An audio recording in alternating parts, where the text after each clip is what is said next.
Hello, everybody. Welcome to the IronTrap podcast video talking It's like thing. episode 16, and we still don't have a name for it. I have no idea what we're doing with our lives or this podcast. Yeah, exactly. So, we've been getting actually pretty good feedback, it seems like, and listener and viewership from some of the topics we've been talking. The last one was definitely like most discussed. Most controversial. Yeah, for sure. So, in the last one, if you didn't listen to it, we did kind of like, Mike had a great title. It was just like, all hot rodders are hypocrites or something like that. So basically the idea is that we always, we're all hypocrites, whether it's good or bad. Yes. But yeah, it happens and it's kind of funny. So we thought we get a lot of the same questions and discussions at events and when we see people. So that's the idea with some of this. And obviously, subscribe, listen on all of our podcast type listening. If you'd like the video, go to YouTube. If you want the audio, go to wherever you listen to podcasts, and it should be there. We're not great at marketing ourselves. Yes, not at all. If you wonder why we don't have 1 million subscribers and all this stuff, it's probably because we're terrible at marketing ourselves. We don't try very hard. Nope. So the topic we discussed, how it came about is I recently, and people asked us to talk about this. So if you watch the social media a little bit on Instagram, I had posted I got a Volkswagen that I built a number of years ago, 13 or 15 years ago. I built. There was one of the last ones I built. I got back from a friend of mine, and it was kind of like lost in the early water-cooled Volkswagen scene because I sold it to a friend who wasn't into going to shows. He just drove the car and enjoyed old Volkswagens. And then it just disappeared. So got the car back. That kind of spurred old friends reaching out, and a Volkswagen podcast reached out and asked if I wanted to do an interview. So I did an interview, and a lot of the questions they were asking me was spurring like old memories that I hadn't even thought about stuff. And that kind of is how we were talking. It's like, how did IronTrap start? How did the whole idea of buying like we buy and selling? Yeah, more of the business side, less of the building cars, more of like buying and selling parts to fund the IronTrap, essentially, because that's basically how you've always done it. Is you buy and sell a little bit, keep what you really want, sell the stuff you don't need, and you can basically not fund a car for free, but you could be into a car for just about very, very little. Yeah, compared to most people that are not most other people that are going out and just paying full retail or just buying the specific items they need. Yeah, you're taking the roundabout way to getting what you want, and it's cheaper in the end, but it does take more time. So as I get older, I've been learning, sometimes it's better just to pay the money and get it and, continue on. But yeah, the early days for sure, I was, doing the same thing, and it just slowly grew, but it was like kind of started reeling out. One of the things we discussed in the podcast was like, they were asking me, how did I find all these rare parts and stuff? And it was kind of fun because I was able to give away some of my like secrets from back in the day. Because they're not valid anymore because the internet's been around for so long. Well, the way I was doing stuff. So. Go back a little bit. You started buying and selling when not the internet first became a thing, but when it first started to get pretty in the early 2000s. Yeah, I mean, I was buying and selling baseball cards when I was a kid. Yeah. Not to do the Gary Vaynerchuk thing, but like literally, I was yard selling when I was 7. Yeah, like literally, I was buying it. Like my father can we should have. You found your baseball cards the other. I do. I've saved all these years my good cards. I've saved, and maybe someday we'll worth a bunch of money. But yeah, literally when I was like young, I was interested in sports and baseball and football, and I grasped onto collectible cards. So I was collecting, in the, let's say, late 80s. I was collecting, like, cards from the 70s and 60s and 70s. I did the same thing, but when I was collecting was in the early 2000s, and they weren't. Late 90s, early 2000s, they were worth, like, nothing. Yeah, so my dad was taking me to card shows, and I was, like, trading and buying and selling. And not that I was making a lot of money, but I was obsessed with getting the old Beckett magazine that every month the prices changed. Yep. For whatever, I don't know how they determined that, and I would go through and I'd have all my cards and I had a little written list and I'd go down and I had a total at the bottom, like all my cards are worth $1,500. That's so much money. $37.15. I'm rich. Yeah. So that was kind of how that, and then as I got into cars, it's the same thing. It's just the hustle of trying to find a deal or find that car or, part, whatever it is. And that continued. But yeah, with I was always looking for different ways to find the stuff. And that was where with the German car stuff, I was trying to find like old racing wheels. And the stuff, that's what's funny when I was talking in the Volkswagen podcast. It's like I'm talking about the same type of things. So it's like you're hunting for old race wheels. So like for them, for German cars and European cars, it's a lot of like the split BBS type wheels and multi-piece racing wheels. You get into the old hot rod stuff, it's Hallebrand, magnesium Hallebrand race wheels and stuff like. So it's like you're still looking for the same type of thing. It's just a different time period.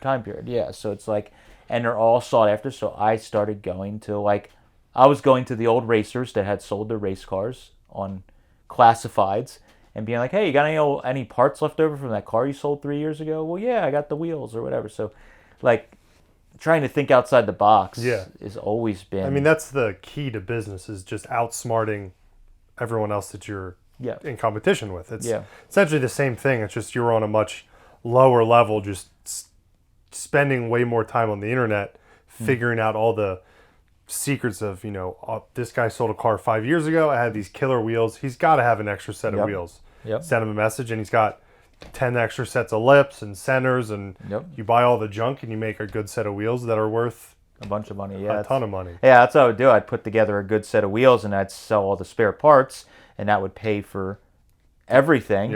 And then when I sold that car or those wheels, that was your profit. So I think a lot of it's always been, and I think some people have problems with that, playing the long game. A lot of what our business is here is playing the long game. We buy stuff and we put away some of these good parts I have upstairs, and eventually they're going to go on a car, and eventually that car might get sold. It might be 5-10 years from now, but eventually that all pays back. So it's the same concept. I mean, I mean, even just the long game of you buy a truckload of parts, you may not sell everything that next weekend. It may take 6 months, and sometimes that 6 months of trying to make money back plus profit is tough for people, because we're basically gambling addicts, just in a much different sense. We're gambling on something that's a little bit more concrete, that's less risk.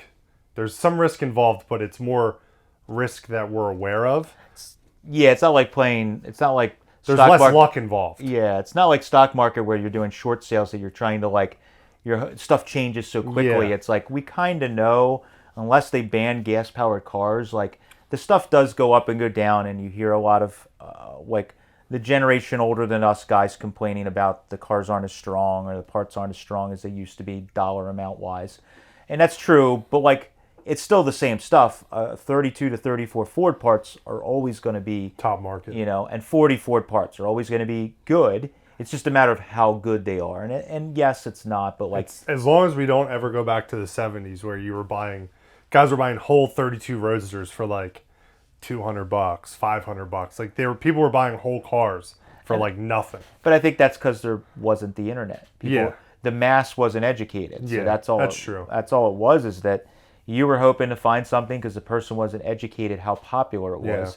But now with the internet, pretty much everybody you just do a quick Google and you're like, wow, these are really popular. Maybe I should look into it. So that's changed, but I think the concept is the same. And we, started out with me buying individual parts and going on eBay, German eBay, and I was buying stuff and shipping it back that was rare and selling. I wish you still had your original eBay account, because it probably said member since 1999.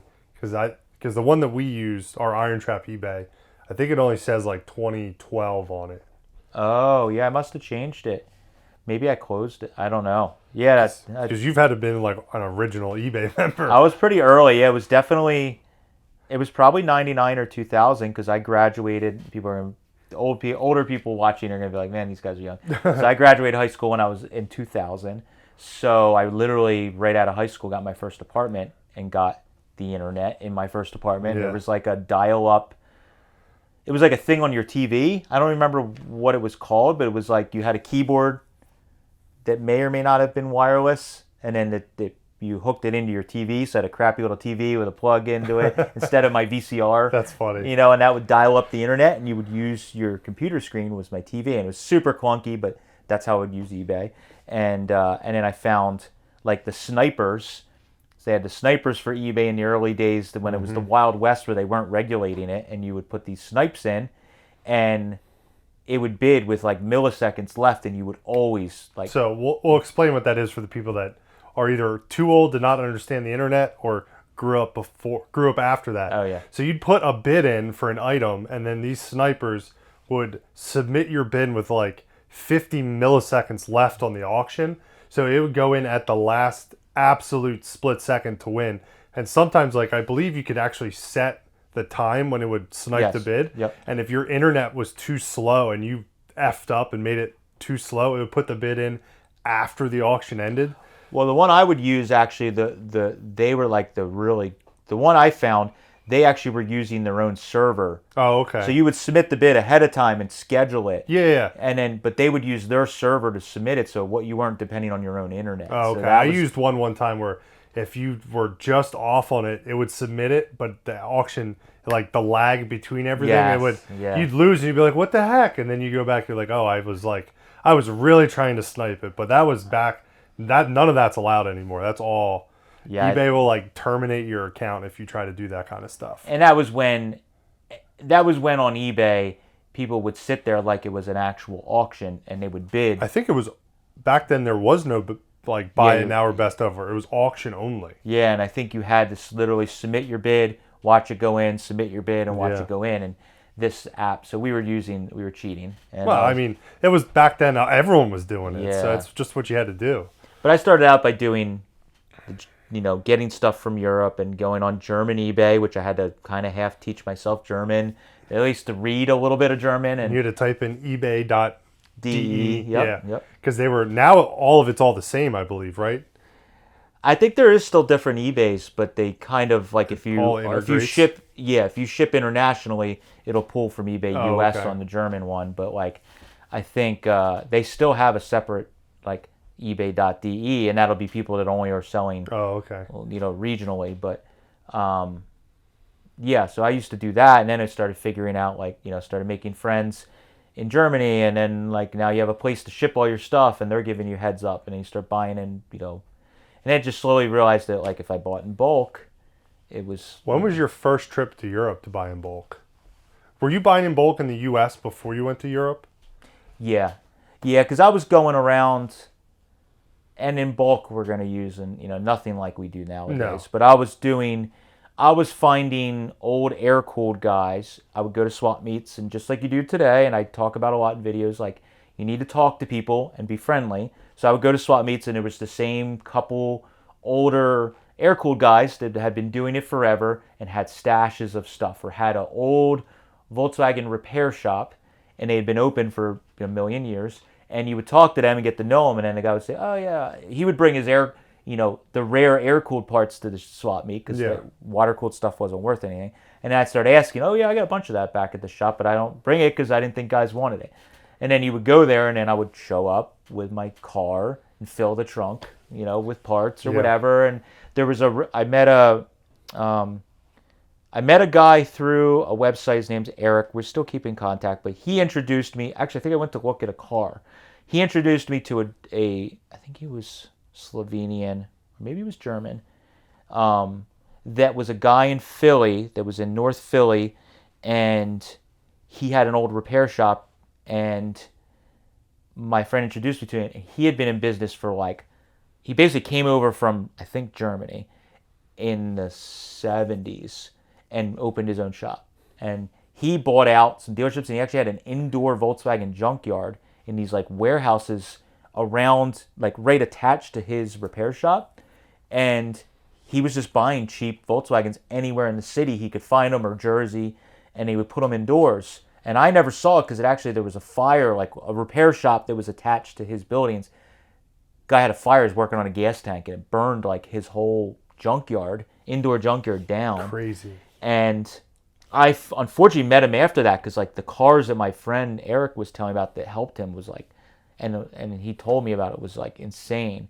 So Savage was his name. I can't remember his first name, but anyways, I used to go and help him, and he didn't have any idea about the water cooled scene, and we would go to swap meets, and I would be like, let's go to this other swap meet. I know you always go to the bug and beetle ones or air cooled ones, but this one's really big. And I like took him to some of the first Waterfest shows, which were in Jersey, and vended, and he had like new old stock stuff that was like unheard of in the rafters, because he bought out dealers in the 70s or 80s, and nobody cared about Scirocco parts or whatever. So it was like the same. So then I started figuring out, I was like, well, if I just buy in bulk from him, it solves him having to take, because he didn't really want to sell at shows. I would go with and help him, but he didn't really want to do that. So like, it was like, okay, well, if I just buy in bulk from him and help him out around the shop, and he would trade me labor, then I would sell it. So I started just picking the best stuff off the top. I'd help him out for a weekend, and then he'd be like, I'd make a pile, and I'd either buy it or trade it for labor. And then it was like, okay. And then I started realizing that I was becoming the guy that was finding the hard to find stuff, and people were coming to me. And I was like, oh, it started clicking in my head. I'm like, well, if you become the guy, the stuff's going to find you, and then also your buyers are going to come to you because they know you can. Everyone's going to find you. Both ends of the. Yeah. So that's what started happening with that, and it's the same with what we do. You start getting the word out that you not only are able to find the good stuff and have it and sell it, and then you also buy it. So it was that kind of thing. And then he told me about another old guy, and then I, started working around, and you start. It's super similar to all the old dudes that we knew that were doing the same thing, but they were going to actual Ford dealerships and just buying the back stock. Oh my God, I mean, there's so many people we talked to, that's all they did. Go local Ford dealership, what do you have for back stock for pre-war stuff? Yep. Just buy all of it. And then you were doing that, going to dealerships and with a list of part numbers. Yeah, I got a microfiche. Again, I'm kind of dating myself, but I got a microfiche for. And explain what that is. So for kids that don't know, they used, it was a way of organizing. Well, I mean, they used it in. It was a way of organizing print material in small format, and then you could put it in, and it enlarges it on the screen. And so for parts guys in dealerships, they had microfiche, and it was like the parts book, and you'd put it in. So you'd have this big, like sheet of film, and it would have what the car was or whatever, and you'd slide it in, and then it would give you a part list and the blow up. So like, because the internet stuff wasn't documented on the internet like it is now, it was either the book that might have been hard to find, or you found the microfiche. And I just went one step ahead. I'm like, I'll just get the microfiche with all the information, every part number, all the European stuff, all the obsolete part numbers, and then I would call dealerships and ask for certain key parts that were really hard to find, or I'd call and say, hey, do you have any this body style stuff? Oh, let me check. And then I would go to dealerships, and same thing. I would go and just be like, oh, we got two of those whatever hood prop rods, and yeah, they've been sitting here forever. We were just actually supposed to throw them away. I guess they got missed. And like the book retail was probably like insanely cheap. Oh yeah. It was really cheap because a lot of it was obsolete stuff. Yeah. But, I mean, the Ford guys, they were able to be doing it before I think dealerships were cleaning out like they do. Like by the time I was getting into it with the Volkswagen stuff, it was kind of a routine thing that after a part became obsolete, they'd clean it out. Yeah. They'd tell the dealership all this stuff you need to destroy or throw away. Yeah, dealerships back in the day had a whole nother warehouse that was just filled with parts. Yeah, nothing was thrown away. It's a very different era between what you were doing and back in the day, but it's very similar, just different situations. Yeah, you would just find, and they would go, guys we talked to, go to the dealership and either ask, or I've talked to guys that were like, yeah, we'd just get in the truck and drive around out of our area and go to we'd look in the telephone book and find every Ford dealership, and you just drive around upstate New York or whatever, and you'd hit every dealership, and you just literally walk in the dealership and say, hey, you got any old Ford stuff? Do you remember that guy in Connecticut we met, Peases? He worked in the military, and he would go to he wasn't dealerships, but it was parts stores like Napa's and that kind of stuff, and he would buy them. And because he moved with the military, he'd put them in suitcases, and then as they would move, they'd just send them home. And he said he cleaned out Napas all over the country. Did different parts stores, just put them in and whatever, put them in suitcases and send them home. And that's, I mean, you were doing the same thing on a smaller scale, but very similar. So when was the first time you went to Europe? Early 2000s? Yeah, I can't remember the year. I graduated in 2000, so it was probably like 2005 maybe or something like that, and just went over to hang out, chase parts, go to some shows and stuff, and then like. When did the madness ensue of shipping containers? Not real long after that, because I met a guy locally that was as crazy as I was, and we were kind of joined together and started doing it. But I was already shipping like pallet loads and stuff from your friend Thomas. Yeah, from my friend Thomas. They're huge boxes of stuff. I've seen many photos of the coffins that would be sent to Matt's house, just 6 foot by 4 foot, like, and that's when you could ship stuff internationally for fairly affordable. Yeah, and you could ship massive stuff through the post office. Yeah, so none of that's allowed anymore. It's all Matt's fault. Yeah, my friend Thomas and I would basically, we figured out what the maximum dimensions and weight were. And my friend Thomas would fill the box to like within like 3 pounds, and it would be the maximum dimensions, and then we would send it, and we would get as much as we could. And it would be like $200, and it was like filled with the most rare stuff on the planet. So it was. And the same thing with Euro stuff works. Like in the U.S., everyone wants Euro spec parts, and in Europe, everyone wants the U.S. spec parts. Correct? Yes. Yeah. So they were basically just trading rare stuff. It's worthless in the U.S., but it's worth a shit ton of money in Germany, and vice versa with Europe to the U.S. Yeah. So I was doing the same thing for my friend. My friend Thomas. We were like, I was literally going to junkyards, U-Pullets, and pulling Euro spec.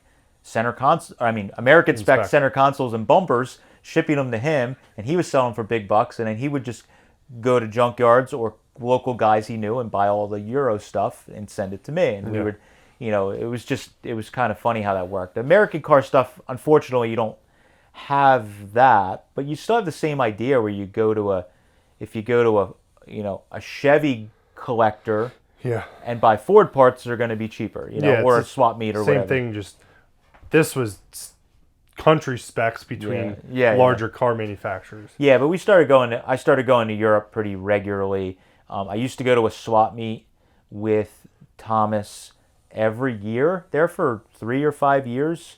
It was right around my birthday. It was Bockhorn, and it was in northern Germany, and it was a old timers market, and it was anything old, so it didn't have to be German. There was a lot of American stuff there.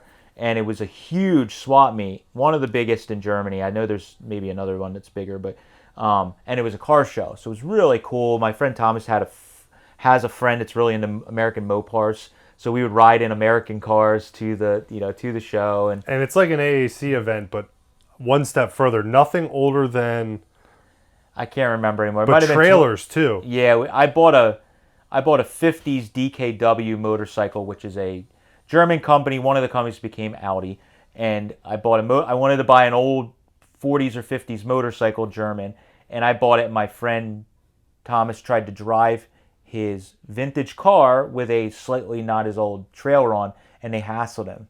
They were like that serious that like everything on the grounds had to be old. Like even the trailer that we were just picking our motorcycle up to bring it back to his house. So they were pretty serious. It was cool. So the swap meet was crazy. I was buying all kinds of great stuff. How'd you ship that motorcycle home? We got it running. I might have a video of it somewhere, a time lapse of Thomas and I taking it apart, but we got it to fire and run. I bought it from an old Dutch guy that was had to be in his 90s, and Thomas translated because I didn't speak German very well, and we found that the prices were better when I was quiet and they didn't know I was American. So we got it running, and then we took it apart, and then we shipped it in multiple pieces. So that it wasn't a complete motorcycle. So I got like 3 boxes. One box with like the fenders and the forks and whatever, and then the frame, and then another box. And I think he might have taken the engine apart in pieces and shipped them, because I think he tried to ship the engine complete, but because it had oil in it, it like soaked through the box. It got sent back to him or something. So there was all kinds of stupid stuff. But I got it back to the States, got it put together. Never did finish it, and then I sold it. It's in a museum now, isn't it? I think the guy that bought it worked for Audi in the Virginia plant or something. He was going to put it together and put it in the front office. I don't know whatever happened. Maybe he was telling me a bullshit story. I don't know. But I'll go through Matt's I'll put in some photos of when you were working. There's photos on Facebook, I think, from back then. Yeah, because I had that during when I was working at Eastwood. I did some tech articles like making custom handlebars and you made a tank for it too, didn't you? No, I made a seat for it. It was that was when I first started fabricating from scratch. So it was like early kind of learning how to do that stuff. And it was like, I think the stuff would have worked, but it also wasn't very comfortable. Like I made a seat and it was like no padding. Yeah. Like, that's good. Typical chopper stuff. Yeah. So that was fun. But then, then it just started getting to the point where I think once you aren't scared anymore, that's what I've always found over the years. Once you get to the point where you're like, what's the worst that's going to happen? The motorcycle, I don't get it. It's like you're gambling. So you get over that fear. And then you start getting to the point where you just gamble bigger and bigger. It's the stuff you were doing was wild because you were traveling across countries, across lines with like a van filled to the ceiling with shit. Yep. You'd buy it in Germany, drive through France to get to the UK, and like some of that stuff stresses me. Like hearing you tell stories, because we've been friends for so long. Yep. You telling stories, all the wild shit you guys used to do, like gives me anxiety just thinking about like, dude, that I couldn't imagine going across a border crossing and be like, we did. This is all our stuff. We didn't just buy it or whatever lies you had to come up with. Well, with taxes and stuff, we couldn't. We had to pretend like we were just crazy guys that liked old stuff. It wasn't that we were like running a business and moving parts across country lines and stuff. Multiple. Really the only problem when I was traveling, it was pretty much the European Union had started. So like really it was when you were going, like when you went into France or you're about to get on the boat to go to England, I forget, but there was a bunch of the countries that really wasn't anything. You just kind of like drove through, but then I think it was France maybe or something. How far? You were going pretty deep into Eastern Europe as well, right? Yeah, we went into Romania. Now the one trip we did where I did that, it was kind of a handful of friends, and it was a vacation, but also a parts hunting. So, but we were hunting. I mean, we were going to junkyards in Poland. And we were in, Slovenia and Romania and all over the place. But like, what country did you try and get into? Like multiple times? We were in Romania and we tried getting into. Was it Ukraine? Yes, and we got turned away at the border. Like every border crossing, we just kept like bouncing down, and they were like making up bullshit stories. I think why we couldn't get over the border, or we had a rental car and they wouldn't let it. We didn't have the right papers, whatever. So we like spent like way too long in Romania. Super cool country. Just it's a crazy thing being American and you don't speak anything. And the country's very diverse in that you go a couple miles and it's a crazy shopping mall with high-end stuff to like, literally like you're back in the 1800s. Yeah. Like houses with straw and people living on, like almost, there's electricity, but like it's like. Did you travel with a book with like words so you could like help how would you get around all that? Because not like now where you just like talking to your phone. You point it at him and it translates. No, it was difficult. When we got into those countries, it was hard. I mean, I think because the dude that you did the Volkswagen stuff with, he was fluent in a couple languages, right? No, he wasn't fluent. He spoke, but nothing like that. Yeah, not Romanian. Yeah. So like he might have knew a little bit of words in French or something, but it was nothing. But when you're in the bigger countries, a lot of people spoke English back then. I think even now with the internet being more of a thing, a lot of people just from watching TikTok. Yeah. In France, you learn English just because you watch it, or whatever. So even then, it was more common. You would find people that would know a little bit of English. Yeah. English. He doesn't know English. I don't know English. But when you got into Eastern European countries, it was much less common. And it was hard. I mean, we kind of were just using maps, trying to figure out like what direction to head, and a lot of ordering food that was like not what we expected. And some of the like restaurants, if you got a younger waitress or you're in a bigger city, they kind of spoke a little bit of English. Definitely. So we weren't terrible, but like going to junkyards and you're dealing with some old guy. Yeah, he has no interest in learning English. Yeah, we would literally like he would draw the price in dirt on the hood, like 10 euros, and I would go, how much for a steering wheel? You point, how much? And then he'd write on the thing, okay, and then we go disappear and pull steering wheels, and then 10 euros a piece or whatever they were. So it was like, that's why this stuff's like so easy to me. Not easy, but like way less stressful because we speak the language. There's way less hassle. Yeah, like we're getting the stuff and then we bring it home. It's not like we get it, drive it across countries, and then have to ship it over, the ocean. And we're still dealing with grumpy old men that don't want to sell us parts because we're young people. Yeah, we still deal with that. That's true. Just we speak the same language. Yeah. There's no language barrier. Yeah, that was the problem. But yeah, it was like I even figured out in the early times there was a division of Volkswagen in Germany. It's now, I think, pretty well known. But I figured out that Volkswagen created a VW Classic division. So doing the opposite of what was going on in the US, they like identified that they wanted to save all the new old stock parts for the old cars. So they were buying the stuff back from all the dealerships. So they would send a list to all the dealerships in Europe and say, these part numbers or whatever are obsolete. We'll pay you back list price for them. And then they would buy them from the dealerships, ship them back to Wolfsburg.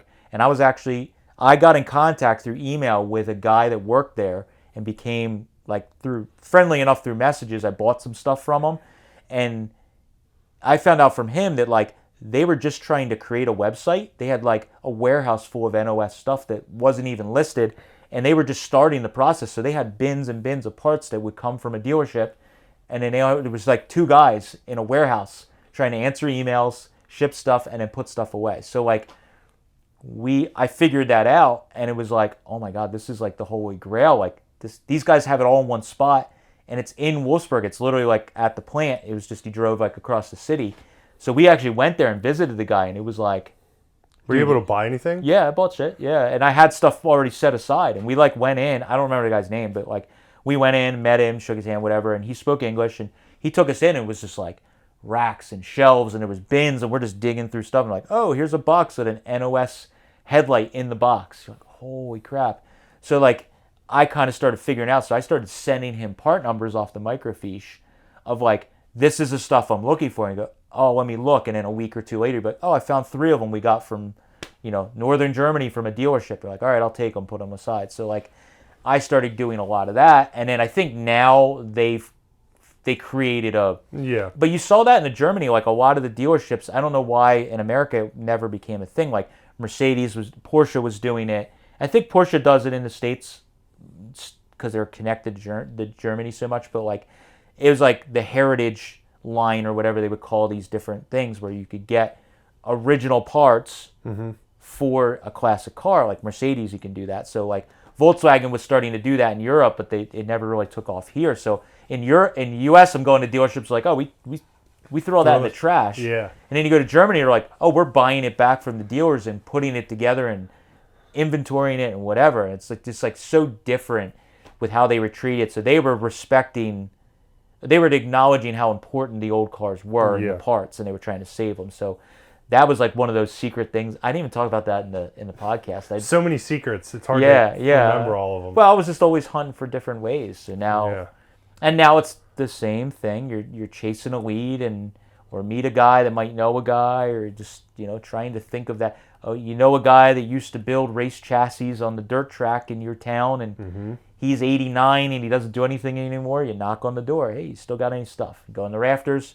There was a guy here locally that somebody introduced me to, and he built a lot of the chassis, and he was a welder, and he did the local dirt track. He was widening wheels for people.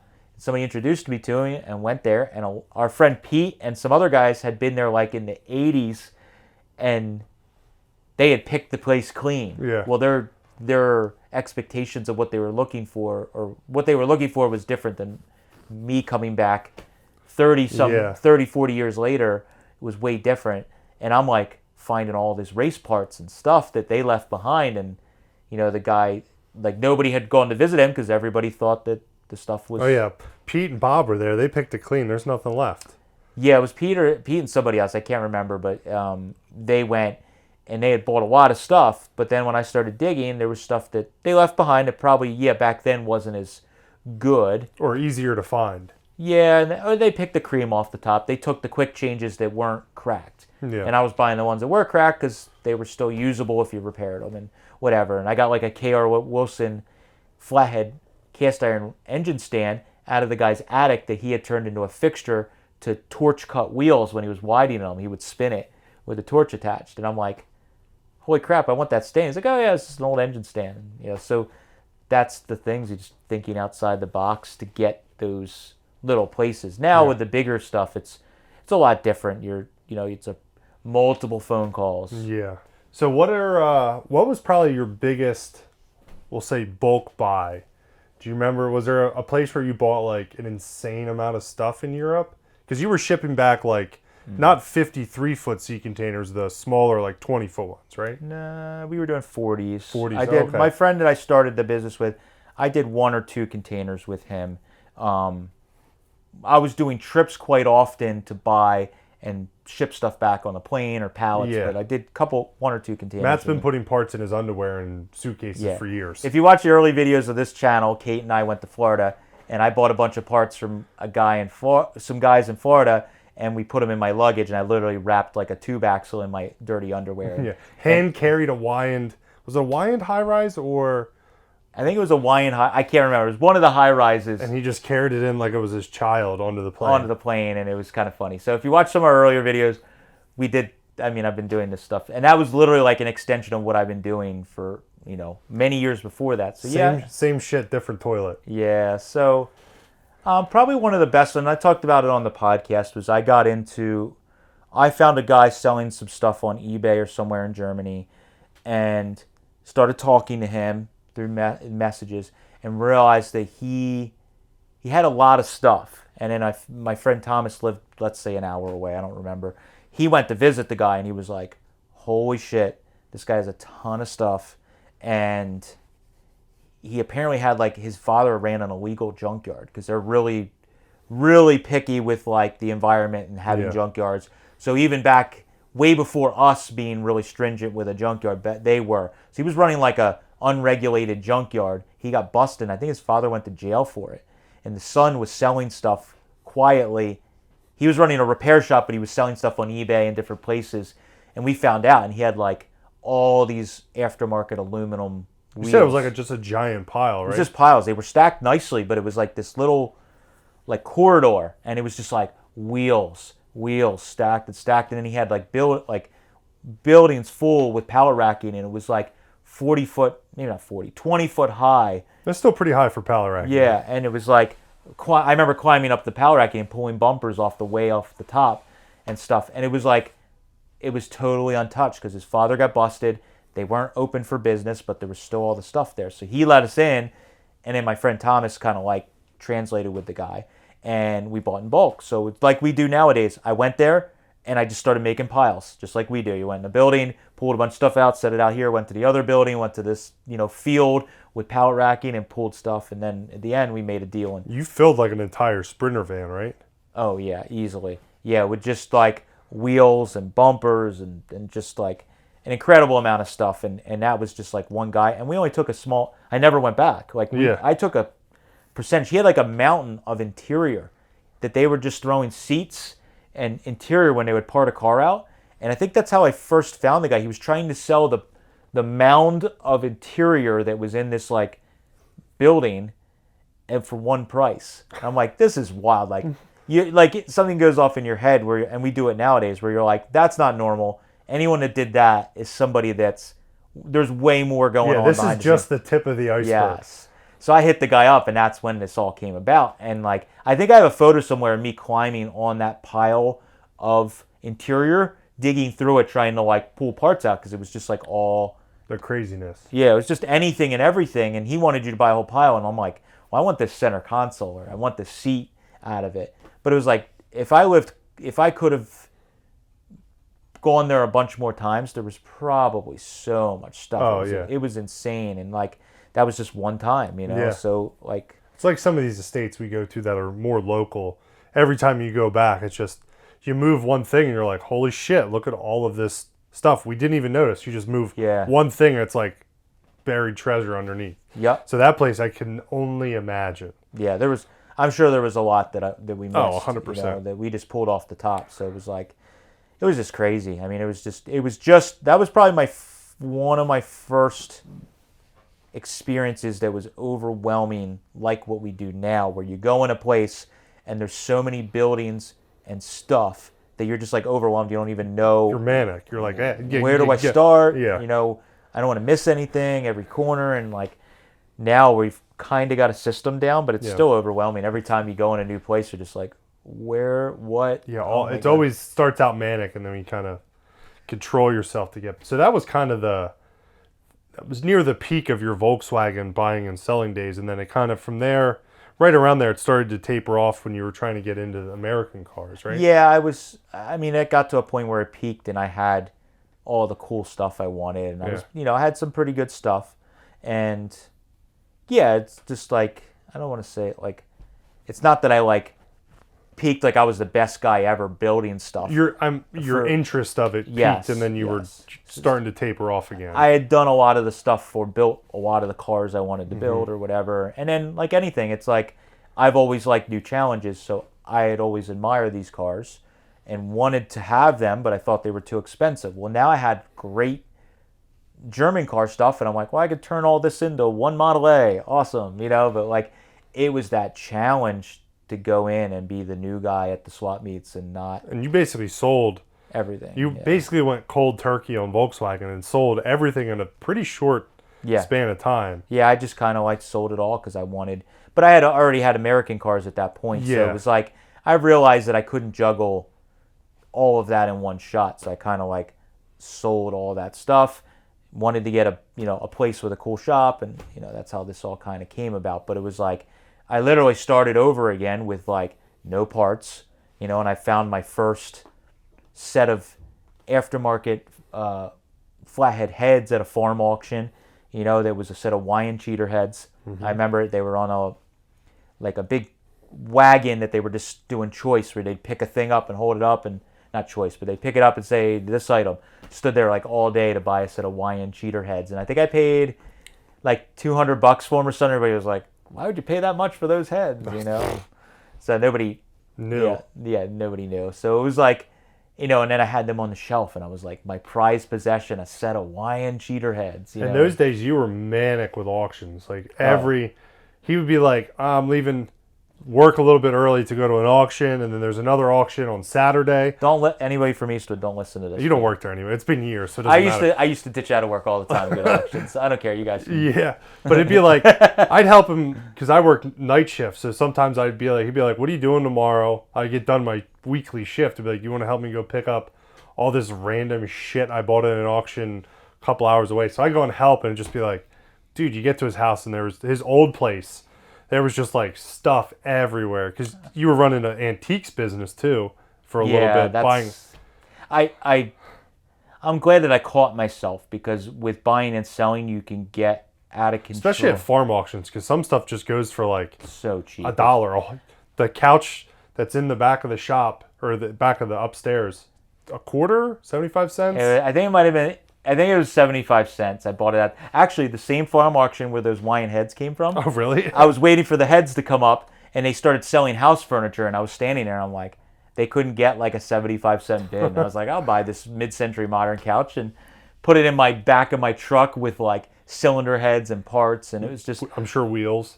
yeah, it's just, but it was like, I had to be very careful because we meet a lot of like lifelong resellers that are like this, older friends that are older, and you go to their place and it's just a total mess because they were buying anything that they could make a buck on, or they thought they'd make a buck. And I quickly was going down that route where it's like my back porch was filled with antique furniture and just antiques, and then the driveway was full of car parts and stuff I was going to part out, and the house and bedrooms and all the spare bedrooms were filled with stuff, and it was like I didn't have a focus. So I was just buying anything I could make money on, and then it's really hard to sell because it's hard to research or become an expert at anything. Yes. Because I knew a little bit about everything, and sure, I was making money, but like I just had so much that was never getting sold. So that was in that transition period between the Volkswagen and heavy into American cars. And that's why I started going to those auctions. Was a lot of it was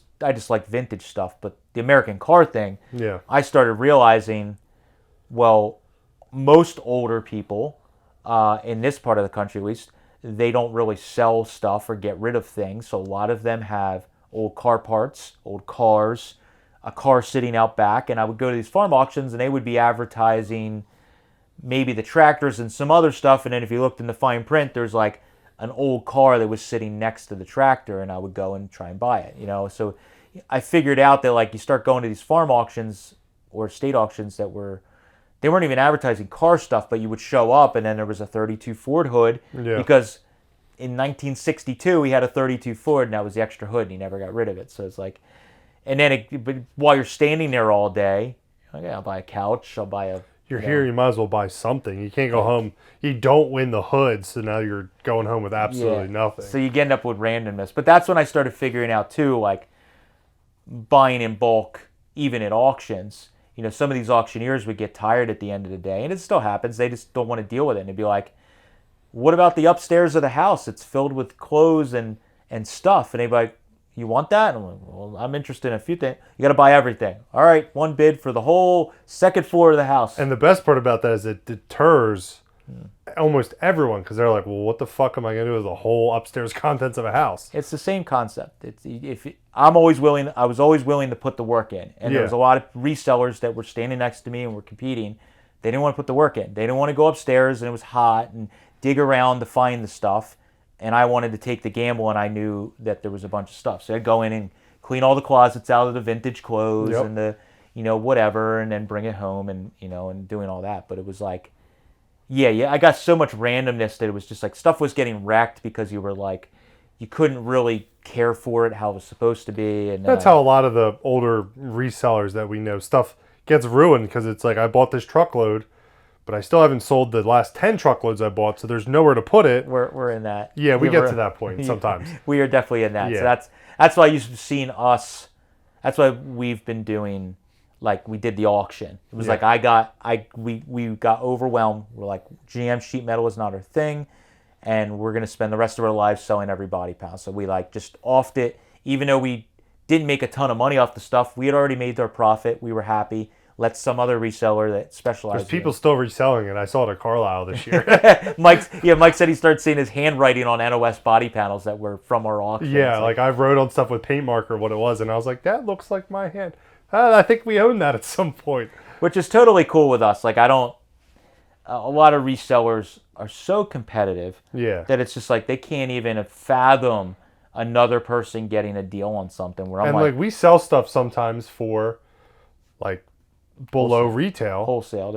Or even just at a swap meet, it'll be priced. It may not be priced at the tippy top market, but we've had it for a little while. So we're okay moving it. And we're okay if a reseller buys it and they take it to their space and they mark it up $300 and they might make $200. At the end of the day, we're all making money, so we're all cool with it. Yeah, and that's always been I'd rather, because the finding this stuff is more of the fun for me. Yeah, 100%. So I'd rather us move some inventory along so that we can make room, because we already have the problem of storage and space and sorting. Sorting is a huge issue. So that's where it started getting kind of, I had to make that decision. I've gotten much better at it these days, but back then I started just getting so overwhelmed of being spread thin. Yeah. And we start to get that because the states are calling us, hey, we have, Chevelle, 70 Chevelle stuff. And it's like, I know we can make money. I know it's good, but we need to do this deal and get the stuff going. And like, we have one quarter panel left from that. So if you need a convertible 70 72 passenger side convertible quarter panel. NOS, if you need one. It might be sold. I've been working on a guy. Well, if not, and you want to buy it quick and make some money. Send us an email. Send us an email. So that's, go ahead. So what was your first big like American car purchase? I know what it was. You mean like bulk buy? Because we've showed a bunch early ones on the channel, but I remember I helped you with it. It was in Leesport. That was probably your first like bulk buy. Big bulk buyout. Yeah, you're probably right, because all the other stuff I was doing was auctions. It was like a truckload or a pickup load of parts here and there. Yeah, I'd do a truckload or a trailer load or whatever, and it wasn't, it was just whatever I could buy at the auction that, I didn't get outbid on, where we met a guy, man, I wish it was Cadillac Bob. That's right. So I met a guy somehow through a friend that heard that I was buying and selling, and this guy Bob, lifelong Cadillac car and parts reseller, and he had a farm he rented in Leesport. And he, at one point, I think he had told us he had like 100 Cadillacs. He told us he parted out just under 1,000 Cadillacs in his lifetime. It was like 900 and something, and he was in his 80s, I believe. Yeah, he was up there. But he had found out he had cancer, and he kind of was trying to clean up the property. So I guess before I got involved, he had sold somebody like all the parts cars, right? All the cars that were in the field. It was like 100 Cadillacs or something. He said the guy was coming with trailer loads and taking them away, or however many it was. It was an incredible amount. We got there, and it was just the parts that were left over, but it was all his stuff from selling at Hershey, all these years in Carlisle, and he had all these bread trays, and the price was like really good, but like I knew nothing about, because he had Cadillac stuff from the 30s. Yeah, it wasn't just like early Cadillacs. I remember there was like 70s, 80s, 90s stuff. Yeah, so it was like I was getting a little worried because we were like, sure, there's some 50s Caddy Hearse parts that are like really rare, but it was like there's some, as we call, filth involved. It's yeah, like low dollar weird stuff that's insanely hard to sell. 95 Cadillac power window switches, and I'm like, man, this stuff. But I bought it all. That was his deal. We had to pretty much take everything. I think there was a handful of body panels we left behind because he wanted to sell them separately, and they were like real money, so to speak. So we filled my pickup at the time, your pickup bed, and a trailer, like a flat trailer to overflowing. Yeah, 20 or 24 foot open trailer overflowing. He looked like Sanford and Son, dude. There's just I had mostly, I think it was bumpers in the bed of my. We filled my stuff with like big, because I went right to the warehouse and dropped it off. And your truck, everything was tarps because the trailer was just filled with bread trays. Yes, just like stacked, like 5 foot tall. It looked ridiculous. But that was the one where I knew that in the long run I would make a bunch of money, but it was a slow burn. Mm-hmm. But I knew that I wanted to start making it into treating it like a paycheck is how I decided I wanted to do it. So I figured out, much like we do now, if I list X number of items on eBay, roughly I sell this many in a week. So I knew that I was slowly every week getting $500 back or whatever I was getting. And that's when I started using the warehouse, because... That was the first time I ever met John. Oh, yeah. Because I had to drop off all the bumpers. So Kate's father, our warehouse that we rent, has been working there, running that warehouse, just overseeing it for a very, very long time. So Kate and I started dating, and I met her father, and he knew they were interested in what I did. They were probably very confused at first. He went to an auction with you, right? He went once or twice to an auction. I think he just wanted to experience the craziness that is what I do. And he said, hey, I got this warehouse space that I use. You can rent some space if you want. So I used to be on the first floor. We had all this Cadillac stuff, and every day on my lunch break at Eastwood, I would drive to the warehouse, which was across town from where Eastwood's located, and I would just pull out a bread tray, pull out 20 parts, take photos of them. Then at night I would list them on eBay, and then as I start selling, I would go and pick the parts up, box them, ship them, and take photos of more parts. And it was just like... You've probably been renting there for almost 10 years. Yeah, I kind of cleared out there for a little while where I didn't have a lot before we got real crazy again. And then kind of fast forward past that, then it was the Pittsburgh, like essentially what happened is Mike and I started a channel. I started really heavily buying and selling because I was trying to grow some income to really start making. And it was all out of here. Yes. The basement of the house and the shop downstairs. Yep. So like when he would go and buy a bunch of shit, the shop downstairs would like look like a goddamn bomb went off, and there'd just be stuff everywhere. Every corner would just have random stuff in it, and like he'd post on eBay and Instagram and sell and ship all from here. Yep. And then we got the Pittsburgh call, and it was like... Well, that's what happened with Eastwood, was that we get asked that a lot, like why did I quit Eastwood or what made us go full-time. It was like I was buying and selling, and let's be honest, I was making more money buying and selling than I was in my day job. So you get very cynical when you have to go into a corporate job, when I could go home and like sell a couple of bumpers and make my week's pay, and then I could just hang out at home. So like it started getting to the point where YouTube was growing, and I was buying in bulk.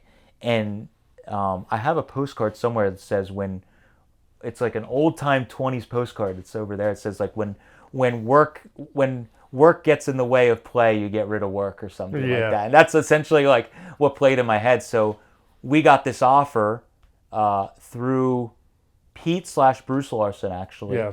It was like Bruce Larson's best friend. It was like his crew chief, right? His best friend, his crew chief's Buick Bill. I think it's his brother-in-law. His brother-in-law. So, anyways, through Larson, we got this lead that basically there was a guy in Pittsburgh area that had a collection of stuff. He was looking to clean out his storage buildings. Got passed down the line, and this is where getting to know some of the older guys in your area. Our friend Pete, if he was younger, probably would have bought everything, and he would have sold it. But health-wise, he couldn't move that stuff. So he talking to Larson, and our name came up, and then next thing you know, I'm talking to Larson about it, and we get the info, and we're buying it. So basically, I made a deal to buy this stuff, and I was out of vacation time for Eastwood because I was running around taking vacation days to go to swap meets and buy stuff, and they were like, "You're out of vacation days." I'm like, "I need to go to Pittsburgh for like 3 days and get this stuff." It actually wasn't even 3 days. It was just a Friday because we were there Friday. We drove out Friday night. I think I had to take Monday too or something. Oh, Monday. That's right. Yeah. And basically I was out of days, and they were like, "Nope, you can't do it." And it's not that nothing against Eastwood. It wasn't like, it's just how corporate world works. How a normal day job works. Yeah, so they're like, "No, you're out of vacation days." I'm like, "Don't pay me." And they're like, "Wait, what?" I'm like, "Don't pay me. I don't need to get paid." And then it was like, kind of just said, "Well, then I quit. Like, I can go do this deal that could potentially over time make my salary in a year, So I think I'm going to do it." And they were like very cool about it. But that buy was our first that was IronTrap. That was like And to date, that probably is our biggest. I guess West Virginia might be bigger, but we filled. Yeah, I guess West Virginia was bigger because we filled multiple 26-foot. Yeah, but like West Virginia, that was a lot for. That was a lot of sheet metal, so it took up more space. But we also got a lot of smalls too. But that was like, for one of our first, there was no like progression. It went from buying like Matt was buying pretty decent sized pickup truck loads and stuff. But that was the first one we ever bought that was like an entire trailer stuffed to the ceiling, and we filled a 26-foot box truck. It wasn't like, okay, now we went from a trailer to a box truck.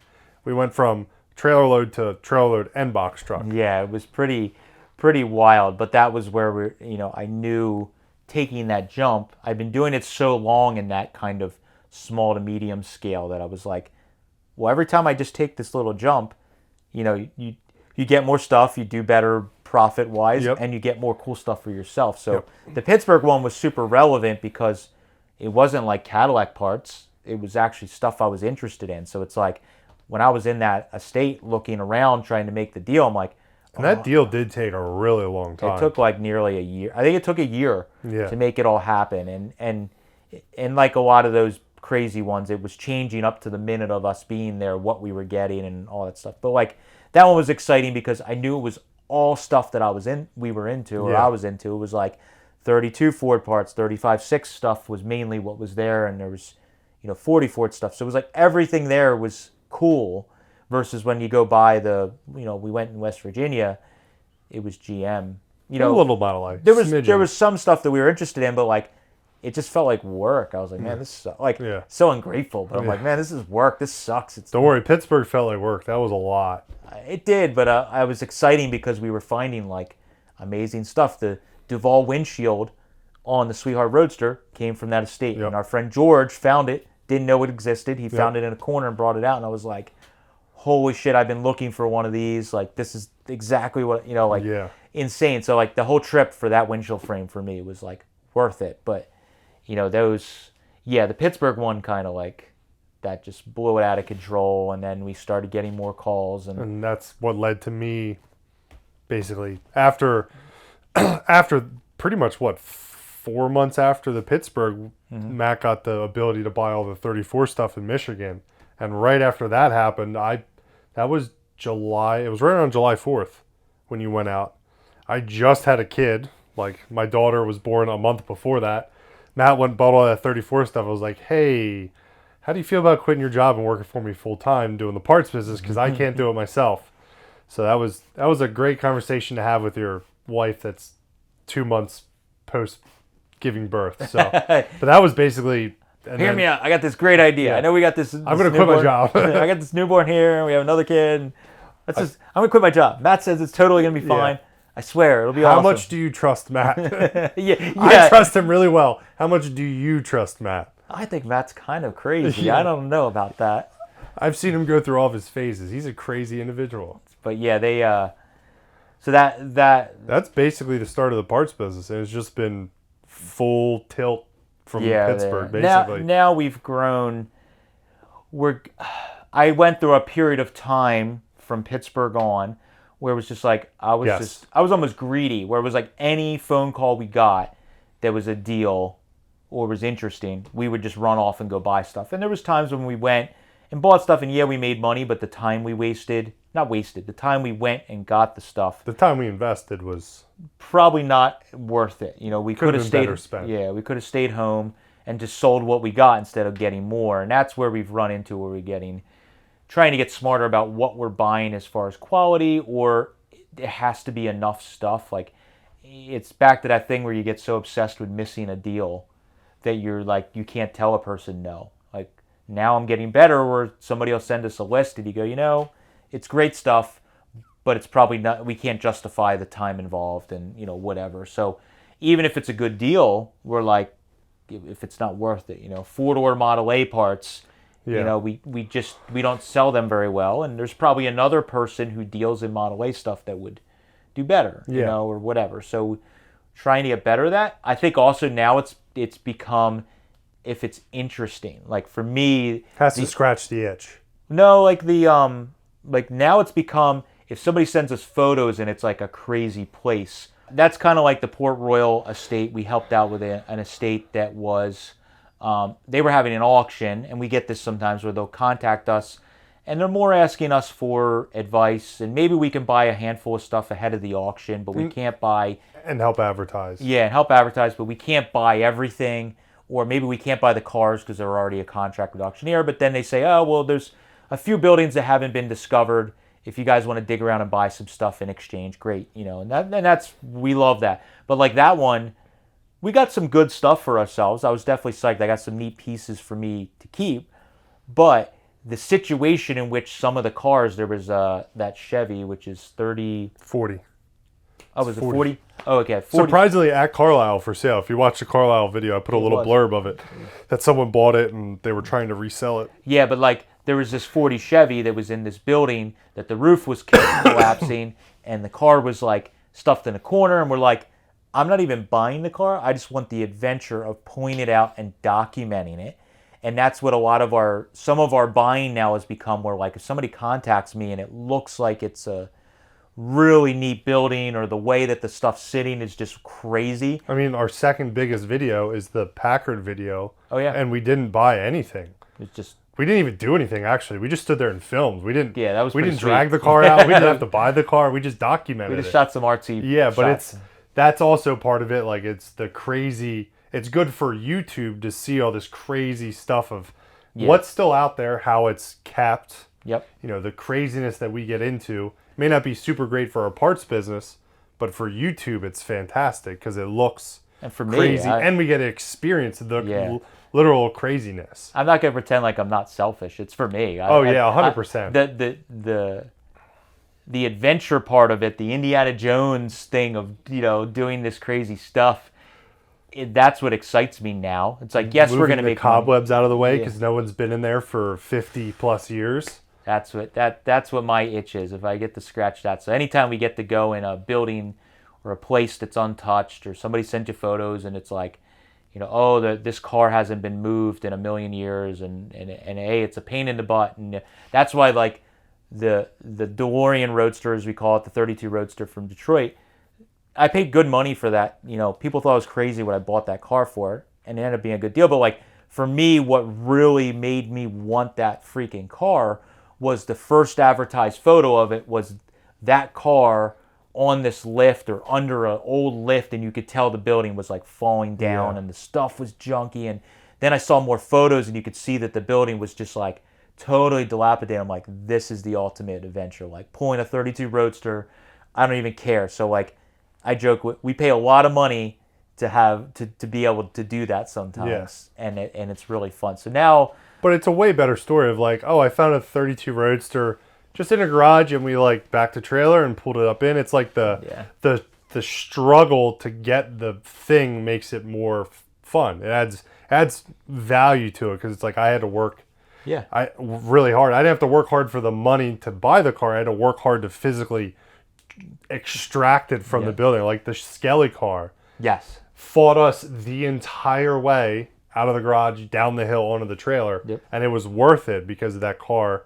It like made the car feel better buying it than just like we pushed it out of the garage. And whenever we buy a car and it's like that, I was like, well, that was boring. It wasn't that fun. It just rolled it into the trailer, you know? Or drove it into the trailer. It's even worse when it's like, okay, just that's too easy. Drive it on in. We don't need to winch it, just drive it. That feels weird. Yeah. But that's where now when we get a lot of phone calls and different stuff, it's more like we want to get the most out of the purchase.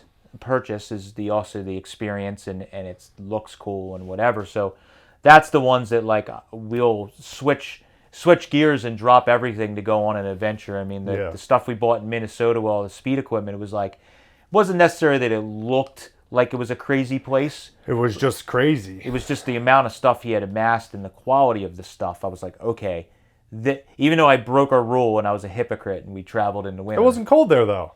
But it could have been, you know. It could have been, yes. So that's the kind of stuff where it was like, okay, well, this is just wild.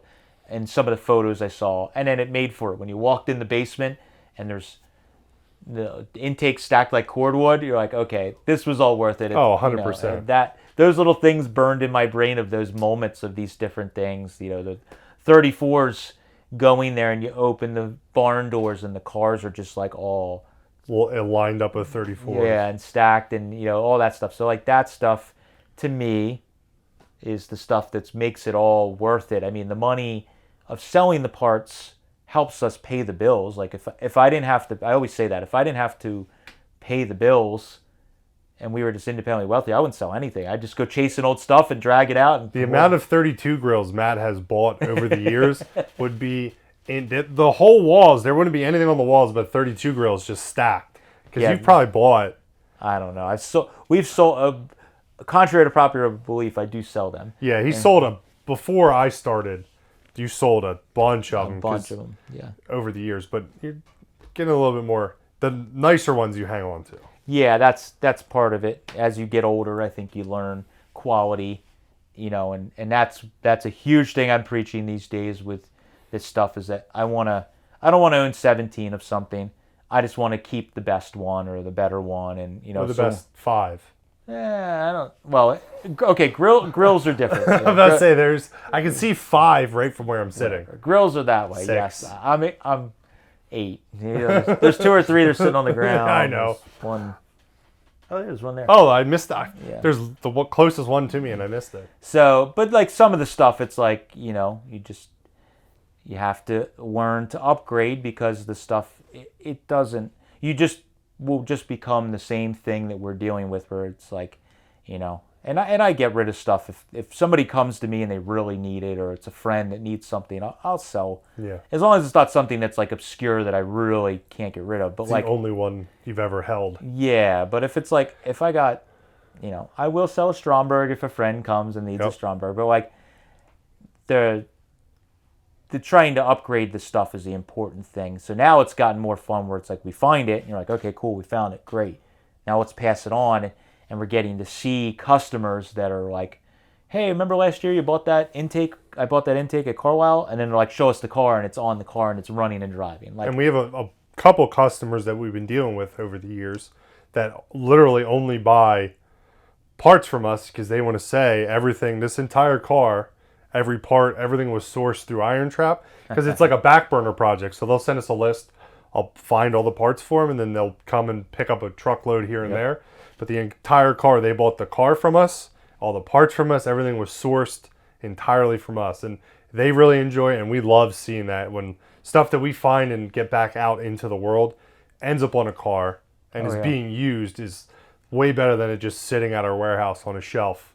Yep. Just sitting, doing nothing. That's the Track T. We just sold the... oh, yeah. It just left this morning. A Week in a Life of video we're filming this week, and We discussed it and showed it, but we sold the Track T. In one of our previous podcasts, we had mentioned I was, with us transitioning into business and trying to focus and not hold on to things forever. The Track T was sitting at our warehouse space, and I hadn't touched it in a year. Literally a year ago, when the Swedes were here, I started working on it real hard because I was looking for a project those guys to get involved in and help me out with. And we made a ton of progress in like a matter of weeks on the car. And then I just got backburned, and we took it to the warehouse for the winter. And I know that a project is probably, I should sell it when I don't even have any interest to look at it. Like some of the cars in the shop downstairs, I might not be working on, but I'm like, I'll go over to it every now and then and like open the door. I'm like, man, this thing's gonna be sick. And we talk about it too. Yeah. Like we've bullshit all the time in the garage. We'll just be like, oh, what's going on with this? What's the next plans? Like me, Matt, and Steve, we always talk about all the projects downstairs. We're always discussing what's next, what we're gonna film, what are you gonna do with this? Just because it's good to keep it fresh. The Track T, it just for a while there, it sat under the lift in the back corner. You couldn't even see it because it was just covered with shop supplies and it was just buried. And then it went to the warehouse, and I even forgot it was there. Yeah. Half-assed kind of forgot it was there. So we, that somebody showed interest in that, and we sent it down the road, and it's going to England, and I think he's talking about Pendine Sands, maybe trying to prepare it, put it together for that. So like for me, that would be so killer to see a video of that someday running at Pendine Sands, and we found that in Missouri? Yeah. From a guy who had it for a million years. So like even if we don't get to finish it, the fact that someone else did, and we were able to save that car and maybe get it turned around and going in a easier to work on direction. I had it blasted, and we cleaned up a lot of the scariness, so now somebody can just build it. Like you can just start putting that thing together, and that's pretty cool. But as much as I love that car, obviously I wasn't that interested in it because I stopped, having the excitement to work on it. So, and at some point the project then becomes a distraction. Yep. Because there's other stuff that you're more excited to work on, but it's like a chore that you need to work on this other project because it's just sitting there. Yep. And we have a handful of the projects downstairs that are longer term are starting to get in the home stretch to where they're either going to be running and driving or they're going to be ready to be painted. So like the 33 3-window with the Arden is getting very close to having an engine. So that very soon we'll be going up to Connecticut to visit with Ron and pick up an engine. So I know that's exciting. So like that car, it's like I think of the Track T, and then you look at that car, and it's like I'm not going to work on the Track T. I'm gonna, when that engine comes back, I'm going to be all excited and trying to make progress. Sweetheart Roadster is finally, the engine's built for it. The metalwork's getting to the point where it's almost ready for mud.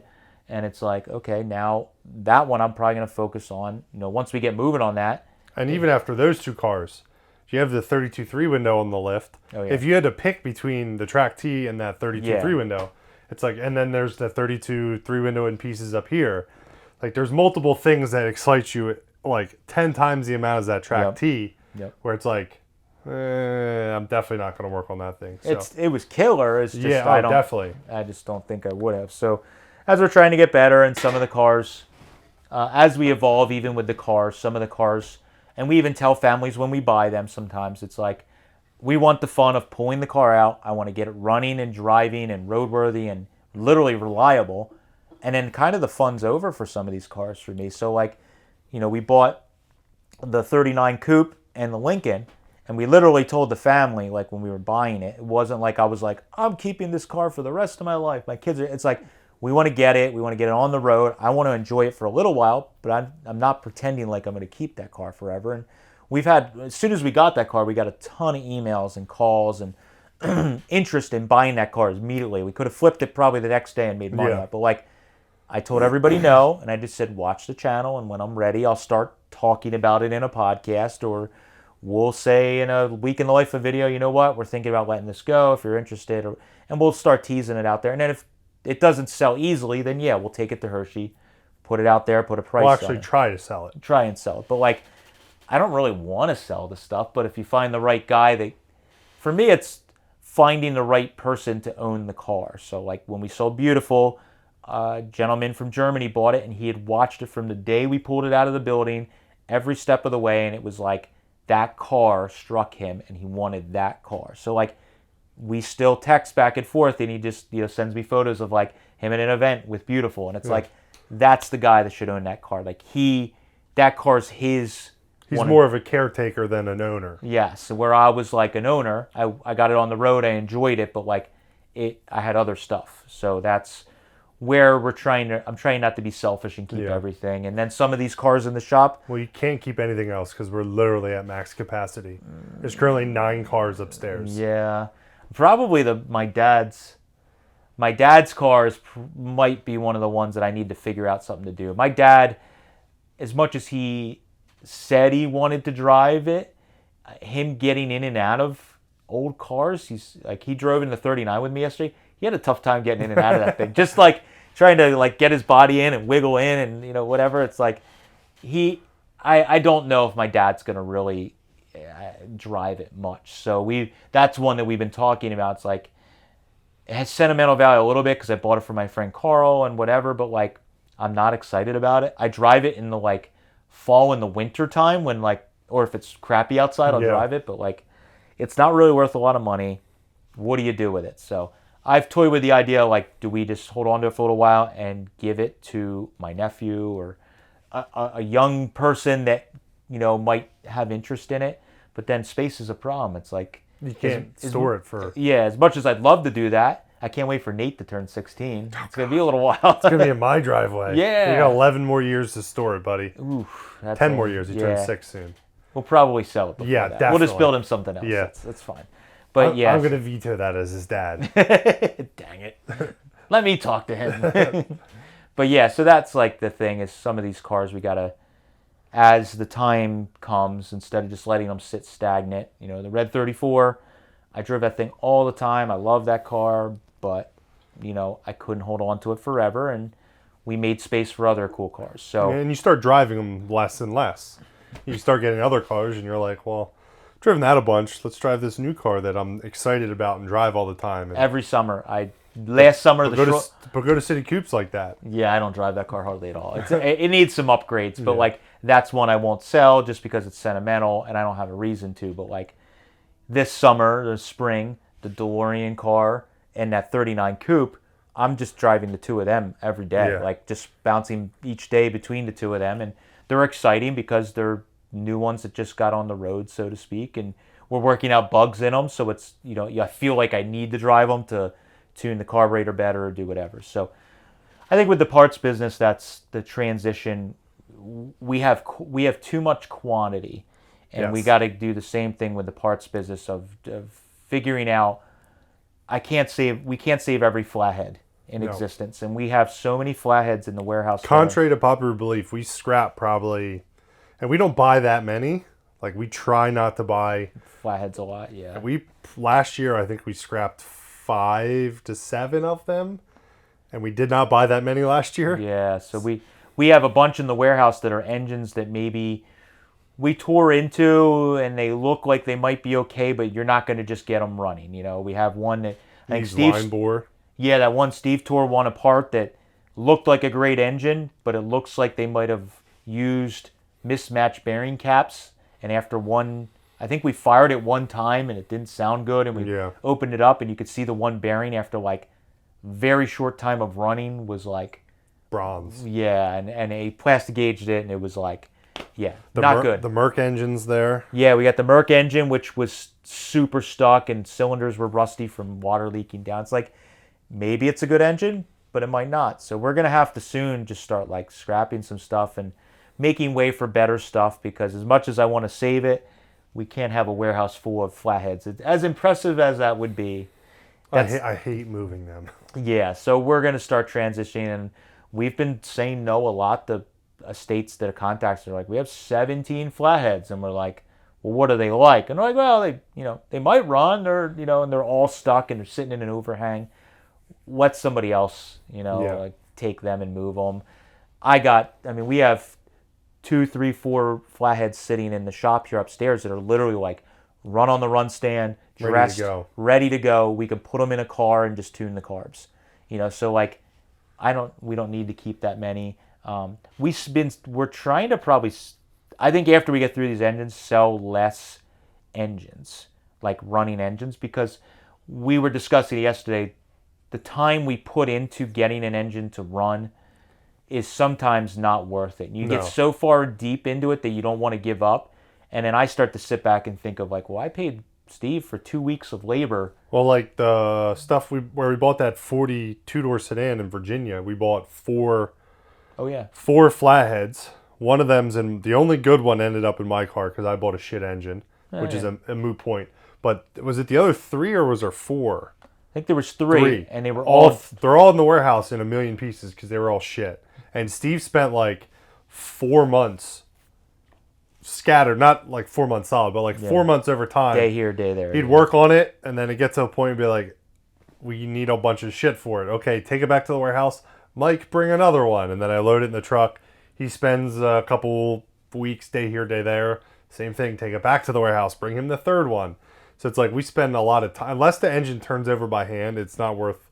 Because at least if it turns over by hand, we can quickly determine if it's junk. If it's totally junk. Like if we try to start it or crank it and it's got like no compression, 2 cylinders, well, we can quickly be like, is it a valve or is it something crazy? Yeah, that's bad on it. So we're trying to do that more. As nice as it is to sell engines to people and save them, I think our time, we're losing money on almost most of the engines. Very few of them do we just like in an hour or two get them running. We got one at Carlisle from a viewer that was out of an F1, and my nephew and I got it running for fun, and that was like one of the only ones in a while where it was like followed the points, got a couple sticky valves freed up, and then the thing ran. And it ran, and it was good. But that was a good example. It ran phenomenal, but after it got hot, warmed up, the oil pressure at idle was pretty low, and you could tell it was a tired engine. So it's like, well, that went literally thousands of dollars difference in the value of the engine, so we just sold it. Yeah, we made money, but like if we would have spent any more time on that, like if Steve would have spent a week getting that engine running and then we sold it for $1,000, like we're losing money or breaking even. It doesn't make sense. So I think we're going to probably, unless it's dressed with cool speed equipment or it's, turns over by hand and looks good, we're going to probably shy away from it. And the shipping is always a nightmare as well. Unless someone can pick it up, the freight shipping is gotten a lot harder over the years. There's been a couple companies that went out of business that were more affordable. So there's kind of a void, and shipping got real weird after the pandemic as well. So it's easier to ship a box, not a pallet. And you got to worry about the fucking engine falling off the pallet because people drive forklifts like maniacs. And just like, there's a lot more risk to shipping something so big, heavy, and awkward versus a box with a rare part in it that you can just bubble wrap the hell out of. Yeah, so we're going to do a lot more of trying to audit our inventory. We did it once last year, one big audit in the summer, and we scrapped engines and drums, the Swedes.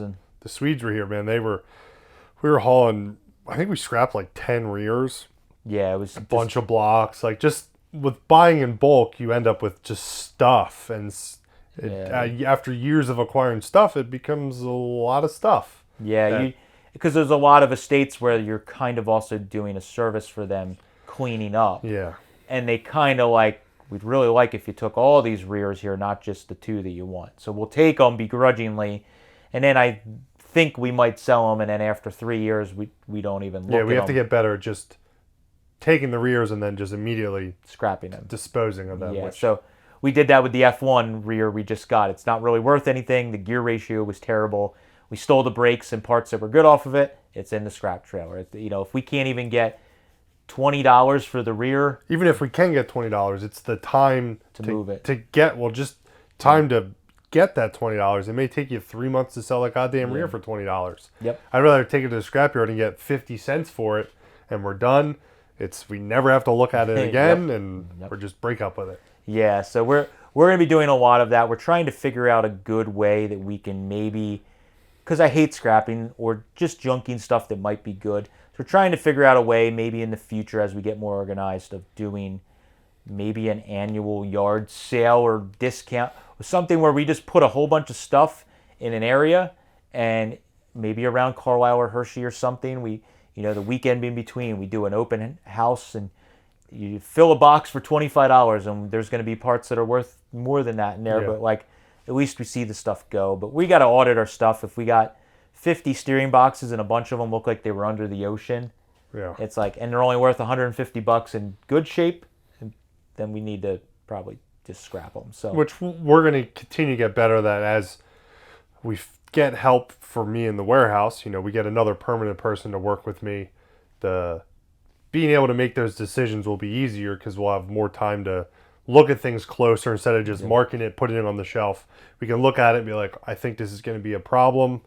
There might be shit broken inside. Just scrap it right away. Don't even worry about trying to maybe save it for the future. We might get another one. We can trade parts. That's how it always is. We're like, I'm terrible with that. Yeah, we're like, we'll get another one. We'll steal the parts from that and then to this, to this. It's like we just save ourselves all the hassle and just get rid of it now and be done. So. Yep. Yeah, so that's where I think things are transitioning for us, is trying to get. I don't think I want to have us get huge where we have 15 people in the warehouse doing that stuff. It's going to take the fun out of it. It's going to become more like an actual job than what it is now. Yeah, exactly. I don't want to do real work. It's terrible. I don't want to be a boss. I just want to drink my coffee and build hot rods and hang out. So that's. But we have some exciting things planned for this year for the business, hopefully, if everything goes well. We have some cool estates in the work. Yep. As always, some of these estates, it takes, like the Minnesota one took like 9 months, and then it was all of a sudden we were here. Boom, yeah. Or someone we just get a phone call and we go. So we have some stuff in the works. Who knows how long it'll take for us to get there to buy it, but we got some cool stuff coming this year, hopefully. So yeah, it should be fun, and we'll, like we said, trying to transition a little bit with the business to get more organized and streamlined. The website has been like really doing well. Yes. We've had a lot of people starting to take to going right on the website and shopping, and we've been trying to train our customers that, like, even before you call us, just go on our website on IronTrapGarage.com and you search in the search tab and something comes up. So like every couple of days we're getting sales of like bigger items that we're surprised, like a $300 set of valve covers. You're like, well, that was cool. We didn't, they weren't. It just sold right on the website, and we can just sell it, and move it on. And we've been doing the email listing. I've been sending out, Don't you have to do one of those this week? Yeah, I do got to do one of them. So trying to do weekly an email blast. If you join our email list, we only do one a week, if that. And we just put the 3 or 4 new videos since then. I just put maybe like 5 new products that Mike's got listed on the website, and then the t-shirts and stuff. But mainly it's a quick way that if you don't follow our stuff real closely, you can see the most recent videos, and if one of the 3 catches your interest, you can click on it, watch the video, and also you can get an idea of some of the stuff Mike's thrown up for sales. On the parts thing, I'm listing stuff almost every day. Yeah. Like some of it's duplicates, like an item sells, I'll relist the next one we have in stock. But I'm trying to put, 10 items up every day. This past Sunday, I did almost 100 listings. I was doing a lot. So like, if you check the website and you don't see something, check back regularly because we're constantly adding stuff. Or if you don't see it, send us an email. If we don't have it, I might have one on a pallet we haven't gotten to, or that kind of stuff, where I can put you on a list for when we get one to contact you. So don't be afraid to email either if you don't see it. Yeah, so that's been working out better. And that's a good example of us trying to evolve and make the business work a little more smoothly so that we can continue to have the fun we want to have, but also have customers able to find parts and buy them easily. So if it's on the website and you like the price and you can just buy it. I want to say the website, we've had problems setting up the website with international stuff. Oh, yeah. So if you are international and you see stuff on the website, it won't let you purchase it if you're outside of the U.S. Just send us an email and I will get you a personal quote for shipping to you. Just the way that our website ports all of our information, I couldn't get it to all jive and work correctly. It was a major headache that we just gave up on because it just did not work. I'd hate for it to overcharge you guys like hundreds of dollars, and I'd hate for us to get screwed hundreds of dollars the other way. So it's just best if I package it and give you a custom quote. It's a little bit more time involved, but everyone makes out in the end. The price is the price. No one's losing money. So if you're international, just reach out and I'll get you a shipping quote. It'll only take a day for me to box it up and get you a price. It's been working out pretty good, so I think... I just wanted to say that because we've had a bunch of international people are like, you don't ship internationally all of a sudden? Like, we do.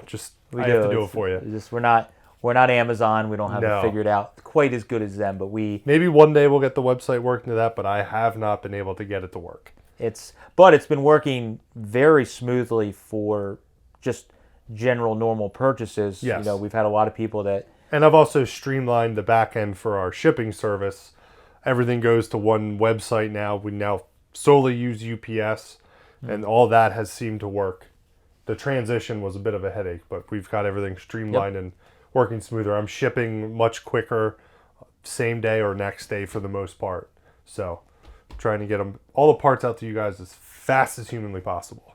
Which is hard when it's one person. Yeah, when it's just me, it's very difficult. But Mike juggles a lot of stuff. He is everybody says that Steve's the unsung hero in IronTrap. I think it's actually Mike, because Steve, not to shit on Steve.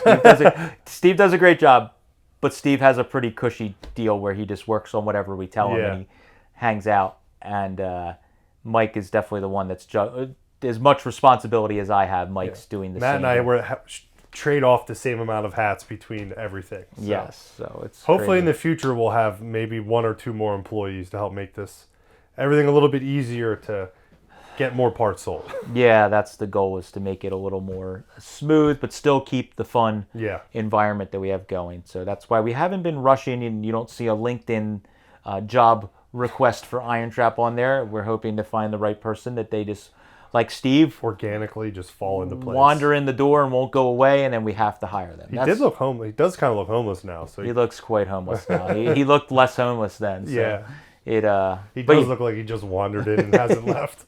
So he does every day. He just wanders in with a cigar, and then he doesn't leave until. Sometimes you have to kick him out. Sometimes, yeah. The other week he was like, it was like 5:30, and I was working late to finish with like hammering and dialing. I was heating a panel and shrinking a panel, and he's like just standing there like hanging out awkwardly, and I'm like, not awkwardly, but he's like hanging out. I'm like, so your wife's working late, I guess? He's like, yeah, she's not home until like 8 o'clock, so I got nothing else to do. And he's standing there just watching me hammer on a panel, and I'm like, you can go home, Steve. Like, it's okay. It's fine. So I don't have anyone to hang out with. I mean, that's probably the most satisfying thing as a boss or an owner, is like when somebody on their own is like excited to just hang out and stay. They're not like, 5 o'clock, everything just instantly drops and out the door. Steve's really good with that. If we're caught in the middle of something and we got to get it figured out or done, he does stick around. So very happy with that. So that's our rambling, a little background on how the business came about, what's going on, and the state of everything. And maybe if you're interested in buying and selling and hustling and doing that stuff, gave some little secrets and tips that are not really secrets. I feel like it's pretty easy to figure out. But especially nowadays, there's so many people talking about this stuff. All the information is out there on how to do it. It's just, you got to put the time in.